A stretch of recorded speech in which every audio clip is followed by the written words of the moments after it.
जय महाराष्ट्र, जय सनातन. बंधू आणि भगिनींनो, मनुष्य असो, स्त्री असो, पुरुष असो किंवा कुठली देवी देवता असो, यांना शोभा आणणारे वस्तू किंवा धातू जर कुठला असेल तर तो म्हणजे सोने आणि चांदी. हे धातू मानवी जीवनामध्ये एवढे आवश्यक कसे, तर तुम्हाला सांगतो, सर्वसामान्य माणसाला दागिन्यामध्ये जर मढवलं, कानामध्ये कुंडल वगैरे घातली, गळ्यामध्ये चेन घातल्या, ब्रासलेट घातलं, बोटामध्ये अंगठ्या घातल्या की त्याची शोभा द्विगुणित अशी होती. आणि हजारो वर्षापासून मानवी जीवनाचं आणि सोन्याचं निगडीत असं नातं आहे. मग तो स्त्री असो किंवा पुरुष असो. काही काही पुरुषसुद्धा एवढे दागिने वापरतात की कानामध्ये बाळ्या, गळ्यामध्ये गोप, चेन, त्यानंतर लॉकेट, भरपूर असे. काही जण बोटाईनी अंगठ्या, त्याच्यानंतर ब्रासलेट. मध्ये मध्ये तर पुण्याच्या एका माणसाने पूर्ण शर्ट बनवला होता शरीराच्या हिशोबाने. तो पूर्ण सोन्याचा, त्याच्यामध्ये कुठलाच धातू मिक्स नव्हता, पूर्ण सोन्याचं शर्ट बनवलेलं होतं.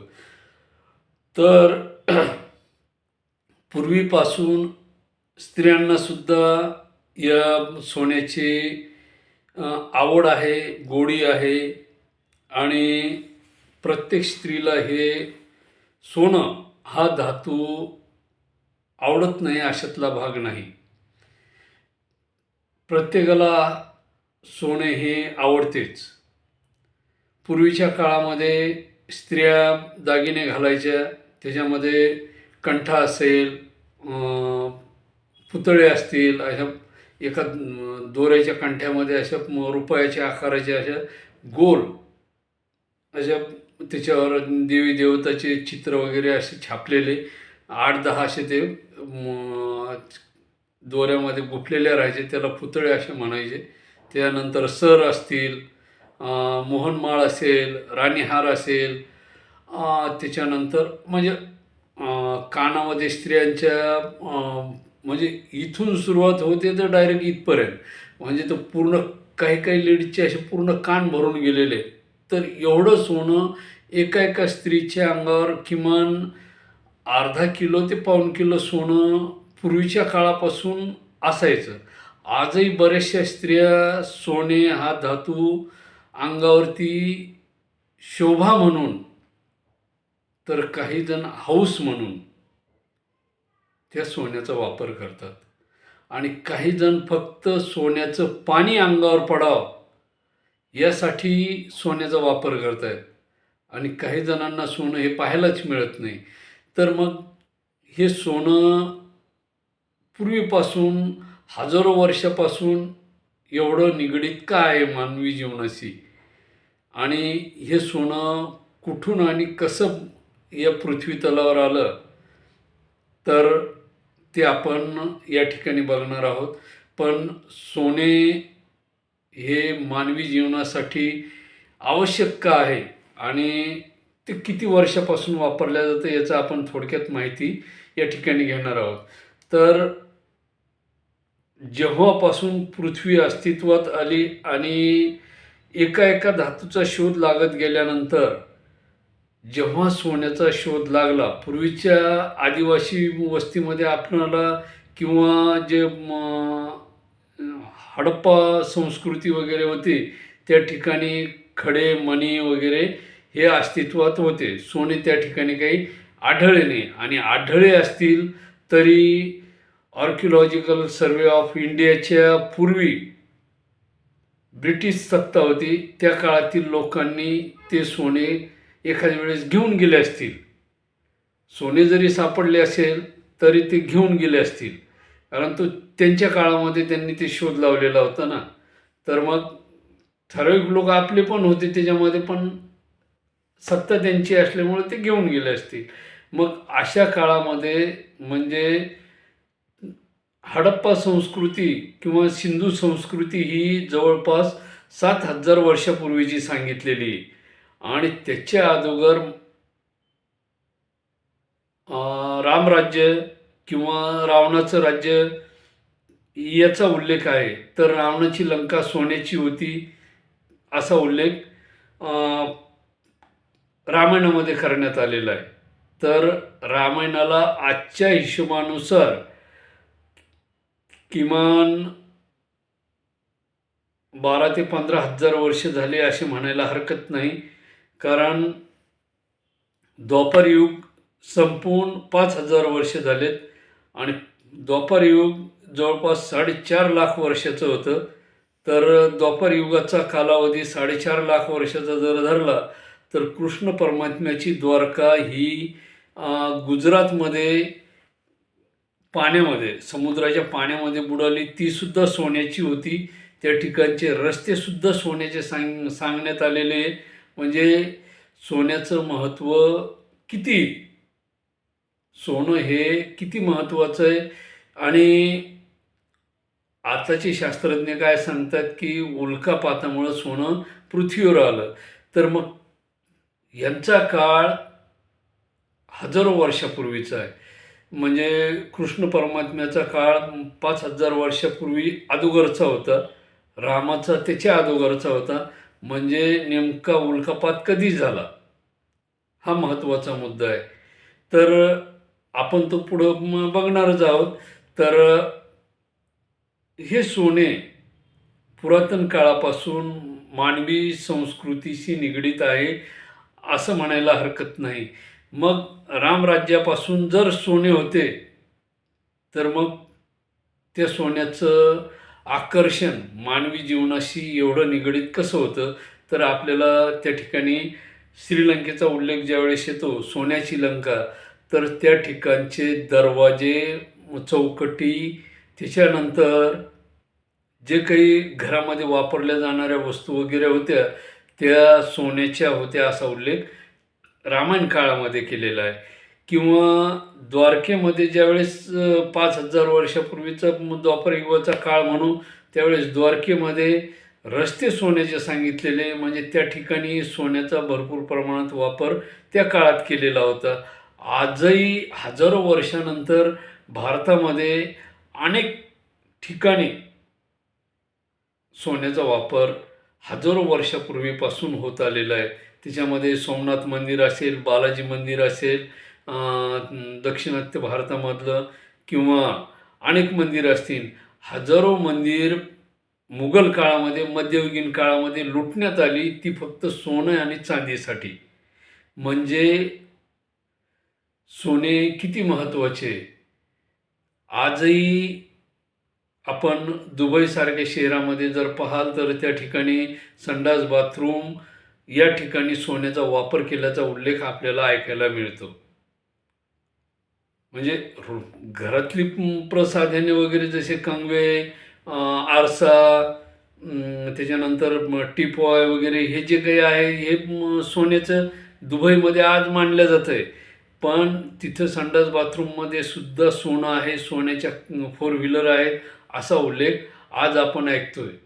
तर आपल्या भारतामध्ये हजारो वर्षापासून सोन्याचा वापर होतो हे निश्चित आहे.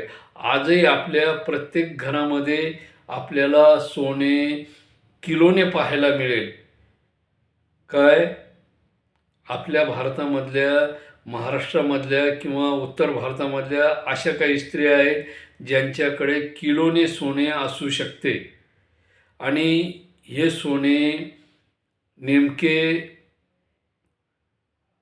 म्हणजे एवढी मानवी जीवनाशी निगडीत असं त्याच्यामध्ये काय, तर त्याच्यामध्ये हा एक गुणधर्म आहे, ते थंड आहे, सुंदर, मोहकपणा आणतं, सौंदर्य वाढवतं. सोन्यामध्ये काय काय खास गुण आहेत मी तुम्हाला आता सांगतो. त्याच्यामध्ये सुंदरता आहे, त्याच्यामध्ये ऐश्वर्य वाढवण्याची, श्रीमंती दाखवण्याचं, गाजवण्याचं एक सामर्थ्य सोन्यामध्ये आहे. ज्याच्या अंगावर सोनं आहे त्याची श्रीमंती किती हे त्याच्यावरून कळतंय.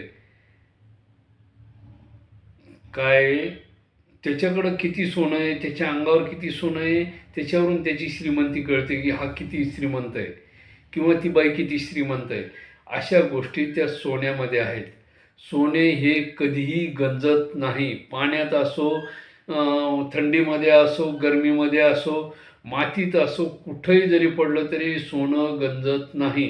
म्हणून सोनं हे असा धातू आहे की त्याचा गुणधर्म माणसाला आवडल्यामुळे ते माणसाला जवळीक वाटतं आणि त्याचं मूल्य कधीच्यालाही वाढत जाणार आहे. आज 1 रुपये जर किंमत असेल, 10 वर्षानंतर त्याची 100 पट किंमत होते. म्हणजे एवढं त्याचं महत्त्व आहे. मी काय सांगितलंय, 1 रुपया आज जर किंमत असेल आणि 10 वर्षानंतर त्याची 100 पट किंमत होते. म्हणजे सोनं कधीही कमी होत नाही, त्याचं मूल्य कधीही कमी होत नाही, त्याची किंमत कधीही कमी होत नाही, उलट वाढत जाते. त्यामुळे सोने धातू मानवाला अत्यावश्यक, निगडीत असा, आवश्यक वाटणारा धातू आहे.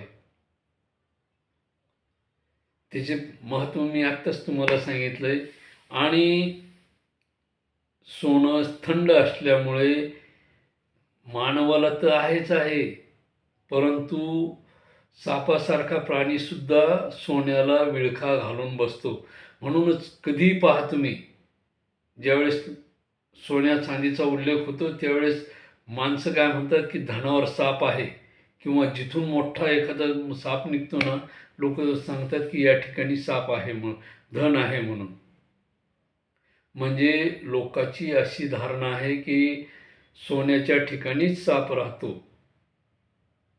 म्हणजे हा चुकीची धारणा नाही आहे, हे सत्य आहे. सोने एवढे थंड आहे की सापाची गरमी त्या ठिकाणी शांत होते, त्याला ते गार लागतं आणि साप कधीही थंड जागेवरच लपून बसतो किंवा थंड जागेच्याच ठिकाणी जाऊन बसतो. हा त्याचा गुणधर्म आहे. आणि सोन्यामध्ये तो शीतलता असलेला गुणधर्म आहे.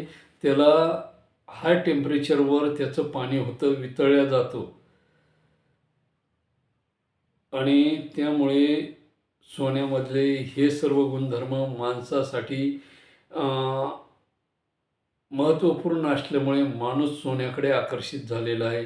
आणि म्हणूनच बंधू आणि भगिनींनो, आपण या ठिकाणी सोने पृथ्वीवर आले कसे, ते कोणी आणले, आता जे विदेशातील शास्त्रज्ञ, नासा, फ्रेंचचे शास्त्रज्ञ, जापानचे शास्त्रज्ञ यांचं मत असं आहे की उल्कापातामुळे सोने पृथ्वीवर आले. परंतु तसा हा कुठलाही प्रकार नाही. हा आपल्या ग्रंथामध्ये उल्लेख केल्याप्रमाणे हा हिरण्यगर्भाचा एक स्फोट झालेल्या प्रकारामधून उत्पत्ती झालेली आहे सोन्याची. कणक आहे आणि सीतक आहे, असे वेगवेगळ्या स्वरूपाचे शब्द आहेत. परंतु हे हिरण्य किंवा हे सोने पृथ्वीवर आले कसे, तर आपल्या पुरातन ग्रंथामध्ये ज्यावेळेस हिरण्यगर्भाचा विस्फोट होतो, महास्फोट होतो, म्हणजेच मागील एका भागामध्ये आपण हिरण्यगर्भ काय आहे, तो कशा स्वरूपाचा आहे, याचं वर्णन आपण मागच्या भागामध्ये बघितलेलं आहे. ज्याला आपण सोनेरी अंडं म्हणतो, त्या सोनेरी अंड्याचा झालेला विस्फोट, त्या विस्फोटामधून या ब्रह्मांडाची उत्पत्ती झाली. आणि उत्पत्ती होत असताना त्याच्यामध्ये अनेक प्रकारचे धातू या ब्रह्मांडामध्ये अस्तित्वात आले, या पृथ्वीमध्ये अस्तित्वात आले. हजारो उपग्रह, आकाशगंगा, ग्रह, तारे त्या विस्फोटामधून निर्माण झालेली आहेत. आणि त्या प्रत्येक ग्रहावर अनेक प्रकारचे धातू हे अस्तित्वात आहेत. त्याच्यामध्ये सुवर्ण धातू हा सर्वात मौल्यवान धातू आहे. हा पाण्यात राहिला तरी गंजत नाही, मातीमध्ये मिसळला तरी सडत नाही, खराब होत नाही आणि जितकं वापरामध्ये येईल तितका तो उजळतो. असा धातू हा उष्णता वाहक आहे. याचं तेज एवढं भरपूर प्रमाणात आहे की खूपच. आणि विशेषतः हा धातू खूप मोठ्या उष्णतेच्या प्रमाणावर वितळला जातो. खूप थंड आहे आणि थंड असल्यामुळेच याच्यावरती महाकाय साप या धातूला वेढा घालून बसतात. म्हणजे मानवालाच या धातूची आकर्षण आहे अशातला भाग नाही, तर महाकाय, सर्प, नाग या धातूला आपल्या शरीराभोवती गुंडाळून बसलेले असतात. त्या सोन्यावरती बसलेले असतात.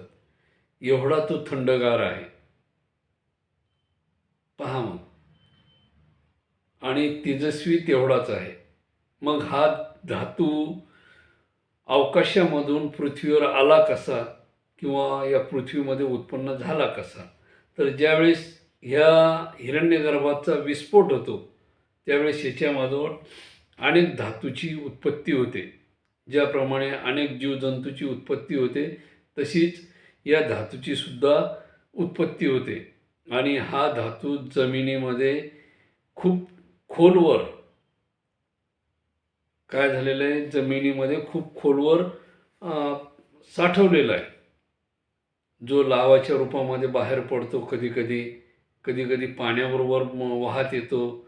जड असल्यामुळे बऱ्याचशा प्रमाणात याला पुराच्या पाण्याबरोबर याचं वहन होतं आणि हा समुद्रामध्ये जाऊन मिळतो. तर मित्रांनो आणि बंधू भगिनींनो, आजचा हा व्हिडिओ आपण विश्वम ज्वेलर्सच्या वतीने प्रस्तुत झालेला आहे, तो आपण या ठिकाणी बघतो आहोत. आणि सोने हे धातू समुद्राच्या पाण्यामध्ये समाविष्ट झालेला आहे.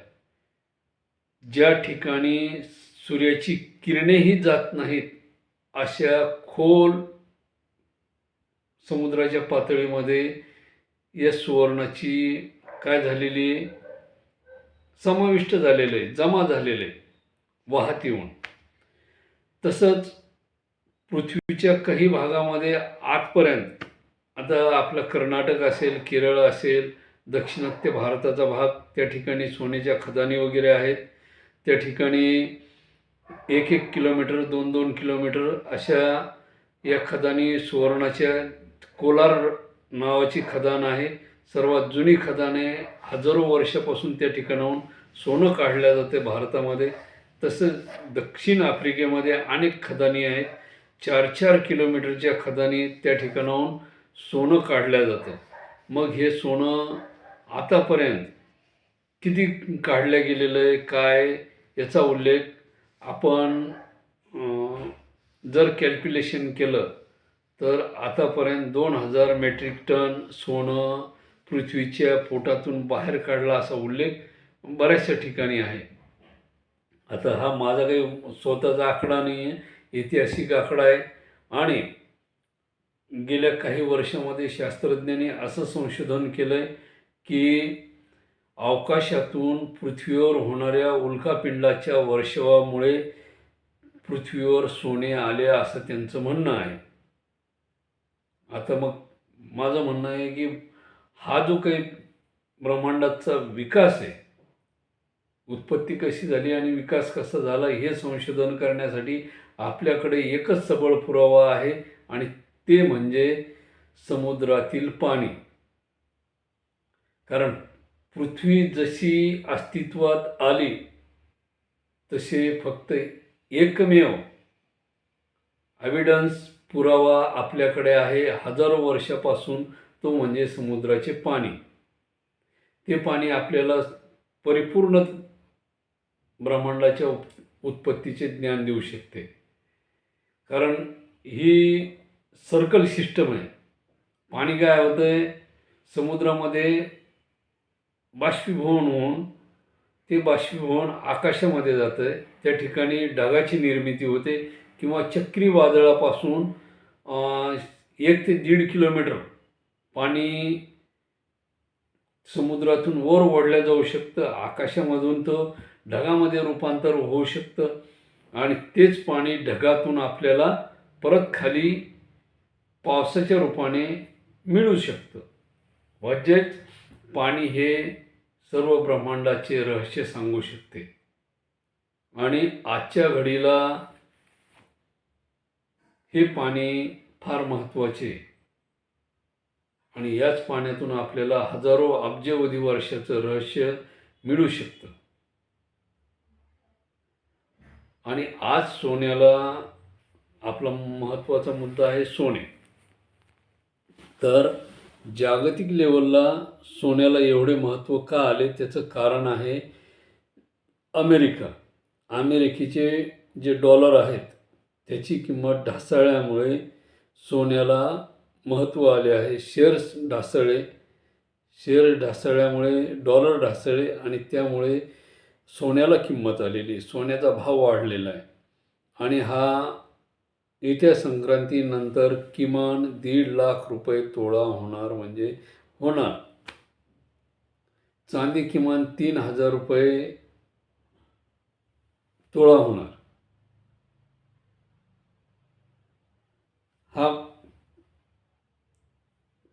कॅल्क्युलेशन करण्याचा हिशोब आहे बाजारपेठेचं. आणि जागतिक लेवलमध्ये जे काही घटना घडत आहेत, जसं रशिया युक्रेन, त्याच्यानंतर अमेरिका, इराण इराक यांच्याशी जे वाद वगैरे आहेत, ह्या गोष्टी सोने चांदीच्या भावाला कारणीभूत ठरत आहेत. आणि अमेरिकेने जो शब्द दिला की ज्याच्याकडे सोने जास्त प्रमाणात तो महासत्ता, जागतिक लेवलला प्रत्येकजण सोन्याच्या मागं त्याचमुळे लागलेला आहे की प्रत्येकाला महासत्ता व्हायचं आहे. आणि सगळ्यात जास्त आजच्या परिस्थितीमध्ये चीन जागतिक लेवलला सोने खरेदी करतोय. त्यामुळे जागतिक लेवलला ती जी बाजारपेठ निर्माण झालेली आहे सोन्यासाठी, ती एक फुगवट्यासारखी झालेली. काय असतं, बाजारपेठेचा एक ठराविक कालावधी असतो आणि युद्धाच्या काळामध्ये सोन्या चांदीला भाव येतातच, हा निश्चित आहे. आणि महत्त्वाचा मुद्दा, पूर्वी 10 वर्षापूर्वी अमेरिकेने जे बॉन्ड तयार केले होते त्या बॉन्डला किंमत राहिलेली नाही. हजारो लोकांनी बॉन्डमध्ये पैसे इन्व्हेस्टमेंट केले होते, शेअर्स खरेदी केले होते. आता सर्वच्या सर्व लोक सोन्यामध्ये पैसा इन्व्हेस्टमेंट करत आहेत. त्यामुळे जागतिक लेवलला सोन्याला भाव आलेला आहे. प्रत्येकाला वाटतं सोनं हे आपल्याला आवश्यक आहे. मग तो गरिबातला गरीब असो, श्रीमंतातला श्रीमंत असो, प्रत्येकाला वाटतं की सोनं हे आपल्या जवळ असणं गरजेचं आहे. परंतु या सोन्याला भविष्यामध्ये काही नियम, अटी आणि नियंत्रण लवकरच लागणार आहे. ते मी तुम्हाला पुढील भागात नक्कीच सांगेल, जेणेकरून तुम्ही आवश्यकतेप्रमाणेच सोन्याची खरेदी करू शकता किंवा इन्व्हेस्टमेंट करू शकता. कारण सोने पूर्वीपासूनचा इतिहास आहे. सोने हे असा धातू आहे तर एक ना एक दिवस जीव घेतल्याशिवाय राहत नाही. मग प्रत्यक्षरित्या अप्रत्यक्षरित्या असा सोन्याचा गुणधर्म आहे. तर त्यासाठी माझा पुढील व्हिडिओ अवश्य बघा. जय हिंद, जय महाराष्ट्र, जय सनातन. बंधू